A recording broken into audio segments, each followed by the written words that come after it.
Hi everyone, David here. Welcome back to the channel. Thanks for coming back for another video, or welcome if it's the first time. So I hope you're doing fine. You doing okay? Yeah, I'm okay. I'm just a bit tired today. It's a little bit of a rainy day in Osaka, so I didn't really want to go outside that much. I'm going to do a reaction video today. I promise soon I'm going to finish off my best places in Osaka video, the final part of that. That's coming very soon, but today, yeah, I'm going to stay indoors and I'm going to take a look at the Bright Side channel. You might, if you have a long memory, if you're a big fan of this channel, which I'm sure you are, you might remember I did a video about a reaction to one of their YouTube videos about kind of unbelievable things in Japan. But today I'm going to look at 20 things that can't be seen anywhere but in Japan. There are a lot of surprising things in Japan. I always get worried I'm getting used to Japan too much, so I can't remember which ones are shocking. But some of these videos do dabble in the world of fantasy a little bit. Whether that's intentional or not, I don't know, but I have to give them the benefit of the doubt. So I thought I'd take a look, see what the outside world thinks is unbelievable, unique things from Japan. So I'm going to set up and talk my way through that in a moment. So before I start, please like this video. I would really appreciate that. If you subscribed as well, that would be amazing. If you don't have an account, then make one. It's so easy.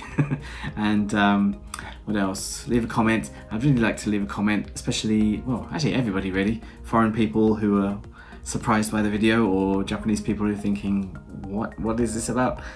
And also sharing the channel. If you know anyone who's into Japan, please share this channel to them. I would be forever in your debt. So yeah, thank you very much. So okay, I'm going to pass over to myself. I'm going to put a little screen kind of action, and I'll see you in a moment. Okay, I think I'm ready to go now. So I'm ready to play this video. There aren't any subtitles of this video, but if I'm talking and he's talking at the same time, it's going to get really messy. So I might stop the video a few times to talk to you. So please be patient. Let's give this a try then. Really, I can't count how many times I've heard that Japan is a unique country, different from the rest of the world. Agreed. It got me wondering, and one day, I just couldn't take it. I started my own research, and, spoiler alert, I'm gonna do my own research. Earth-shattering, kind of like Godzilla. Want to have Pringles soup when in Japan? Pringles soup. Here you go. In the mood for dinner with a huge plush moomin in a Japanese cafe? Sounds familiar. Not a problem at all. And let me tell you, that's just the beginning. There we go. Number Got a bad one, feeling about this. most people know that a sure sign they can cross the road is the little lit up green man, right? Well, not in Japan. Just about blue lights. There, you should wait for a green rabbit called Miffy. What? This bunny is a creation of Dick Bruna, a Dutch author of children's books. How did this rabbit make it to Japan? The answer is simple. It looks very much like the Hello Kitty the Japanese are in love with. Number two, ever tried those amazing head massages? Oh dear. Okay, let's fall at the first hurdle here. No, you get a little green man still. There is a difference. In Japan they say it's a blue light instead of a green light. That's just a language thing. There might be a particular traffic light somewhere that's got a Miffy, but that's not the usual thing. So lies upon lies. Massagers that are said to reduce stress and rid you of headaches. Head massage. Cool, huh? But in Japan, you can get a lazy and much more creative alternative to this advice. It's electric and looks like a big multicolored octopus. Wow, give me two. Okay, I have seen those kind of wiry looking head massages before. The electric octopus ones, and I'm sure that's been sold somewhere, but like a head massager. I thought the whole point of the wire thing is it's kind of contacting your different areas, scratching them. Just vibrating is going to be a different thing. What was that logo? Was that from like Hydra or something?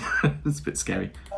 Number three, you're probably used to sitting on a chair when visiting a bar or a cafe, right? Yeah. You might ask me, what are you talking about? What else am I supposed to sit on? Well, in Japan cafes, chairs look more like low, comfortable armchairs. And if you try hard enough, you can even lie on one of them. What? Such pieces of furniture are called izakaya, which is also the name of the informal Japanese pubs where you can find them. Number four. Now again, maybe there are some cafes with these different kind of chairs. I think if you go to Starbucks, they've got some quite low chairs with the tables. That's more like a relaxing thing. It's not easy to eat dinner or eat food from there. So, and if they're called izakaya, I think that's, I don't know if that's right or not. It might be izakaya style chair or something, but I've never seen that kind of chair in a izakaya, so I don't know. Maybe I'm speaking out of line here, but I'm gonna boot that one. In Japan, they grow square watermelons. Oh, here we go. Nope, it's not a slip of the tongue. That would have been square watermelon. In Kagawa Prefecture, they produce a couple hundred square watermelons a year. These watermelons aren't genetically modified or anything like that. It's just that such a shape makes it easier to deliver the fruit to retailers. So square watermelons, again, that's kind of a very niche thing. Usually you get watermelons that are just watermelon shaped. But they've got like premium ones that fit in the fridge better. Although, to be honest, I don't think watermelon might not fit in the fridge very well anyway. Fortunately, most square watermelons get harvested before they're ripe, and therefore, they're not meant for eating right away. But if you decide to get one, its cost will be impressive. About 15 to 20 bucks. You'd be lucky. Number 5. I've seen one in a shop display that was, I don't know, at that time it was like £50. It was very expensive, so why would they harvest? Well, why don't they know when they're ripe or not? I'm sure the farmers would know. 5. Pringles have been incredibly popular all over the world for decades. Yeah. However, when you buy Pringles in Japan, you don't get a tube of potato chips. You do. You get noodles. Yep, Pringles is a noodle brand, and the That's Japanese not- eat this ramen very often. Number 6. Hang on, sorry, that's a lot. Okay, Pringles are Pringles. You can buy Pringles in a shop. They're normal Pringles, although I think the tub is a little bit smaller, so I get my hand stuck in it. I think probably there has been some collaboration with a ramen company and Pringles. That happens sometimes, but that's not a Pringles is not a ramen brand. And they said people in Japan eat them all the time. Or ramen, yes. Pringles ramen, I think that's a special one. So no, myth busting that one. 6. Usually, a coffee machine is a simple thing. Several buttons for choosing a drink to your liking and standard paper cups. Okay. In Japan, however, a coffee machine is so much more. First, there's a service that lets you order your coffee in a special app and pick it up in the most conveniently located store Sure at there is. a particular time. But on top of that, What? you get your drink not in a plastic or paper cup, but in a bottle that can be customized with the help of multicolored tags. Really? Hang on, what? This is giving me a headache, this video. Possibly there's a vending machine that you can like order things like on a LCD panel or something like that, but I don't think that's a usual thing at all. Especially just picking them up at any old coffee shop. I don't really understand. I think that's a misunderstanding, maybe. Number 7. Hopefully. What would be more natural for us Westerners than to visit the nearest cafe, order a coffee and a sandwich, Coffee. and enjoy our lunch break sitting alone at the table? Sounds good. But in Japan, if you come to a cafe alone, you get a massive plush moomin as your lunch companion, so that you don't feel sad. I'm not sad, really. I just want to be left alone. Now, I think I saw this in the other video. This is not a standard thing you get in every restaurant. Oh, well, there's a single diner. Here's the plush moomin. There are moomin cafes around Japan. I've seen them. I don't know if they're like pop-up cafes or they're permanent things. So maybe in that case, you might have an option if you want to have a plush moomin. Although, when I go to a cafe and I'm just by myself, they tend to sort of put you like in some little table anyway, so you don't really have a chance like that. So, don't know. Number 8. Animal-shaped cookies are always fun to eat, aren't they? Oh, that Sure. feeling of anticipation when you put your hand in the bag and try to guess which critter you're going to eat next. Exciting. You carnivore. In Japan, you can play the same guessing game, but there, your catch will be Pokemon-shaped cookies. Again, there are animal biscuits. They're quite popular. They come in all sorts of types. So I imagine again there's some special Pokemon one sometime. So that's not the usual. Number 9. They have animals in Every Japan. single time I eat sushi, rice falls off the pieces of fish as soon as I pick them up with my chopsticks. Oh dear. Now in Japan, though, people don't have this problem. They mix the rice with a special Can I eat sauce that sushi? consists of salt, sugar, and rice vinegar. This sauce keeps the rice together and allows you to bring sushi up to your mouth in one piece. Okay. Sign me up.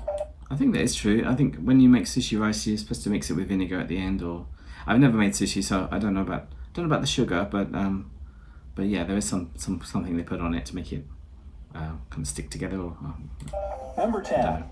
A holiday meal means tons of tasty food and, of course, a big roast turkey. But if you Okay. ever celebrate the holidays What's a well in lobster? Japan, don't be surprised to be treated with KFC instead of more traditional food.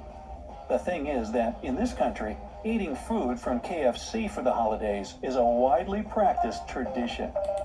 Okay, firstly, I don't know why there's a picture of a Chinese KFC there, but yeah, that's fairly true. It's a widely practiced tradition. I don't know if tradition is the word, but I think since about the 80s, KFC's got its foot in the door with Christmas, because there's not really a Christmas tradition in Japan as such, because that's a Christian festival. So yeah, but KFC. But I mean, you'd be lucky if you can get KFC. That would be a nice treat if you can, because you have to pre-order it well in advance. So yeah, try it out. One year I'm going to try it, I think.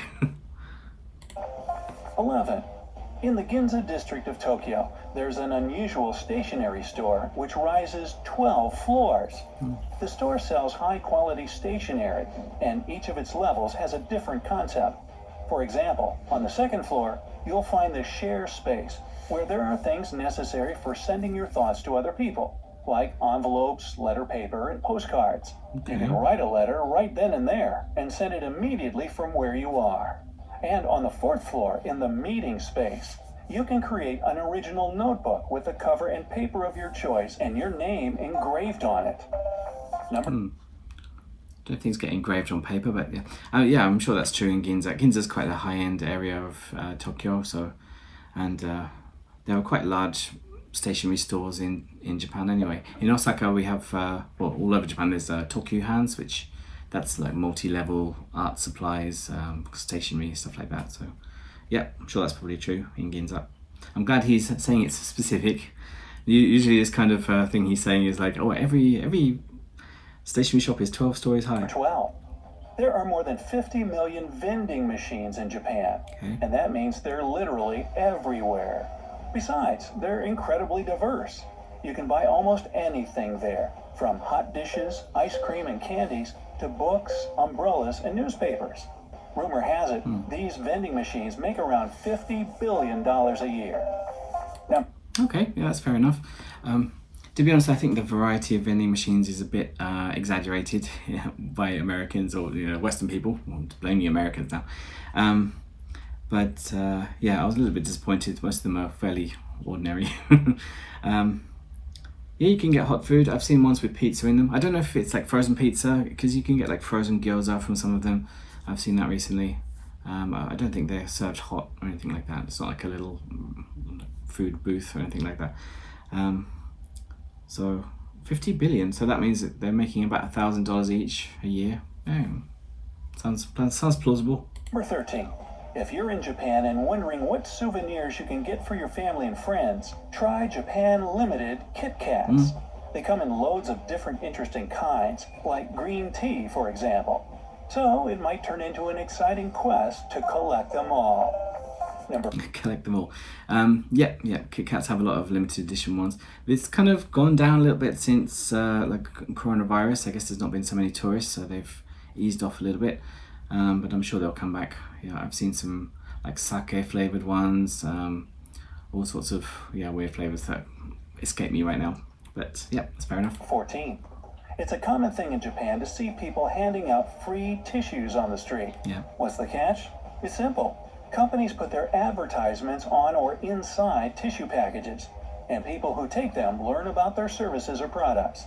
It must be working, since more than 4 billion free tissue packages get distributed in Japan every year. That's a lot of runny noses. Yeah, tissue packs, that's a real thing. I got one last week. Someone was giving me for some cell phone company. Yeah, so it's like a little pack of tissues, and there's a little bit of paper inside with the flyer. Actually, I've handed these out in my old job, so yeah, that's definitely real. I don't know how effective it is though. Number 15. Suffering from the cold in the winter? Oh dear. How about some tissues for that runny nose? No, wait, that was number 14.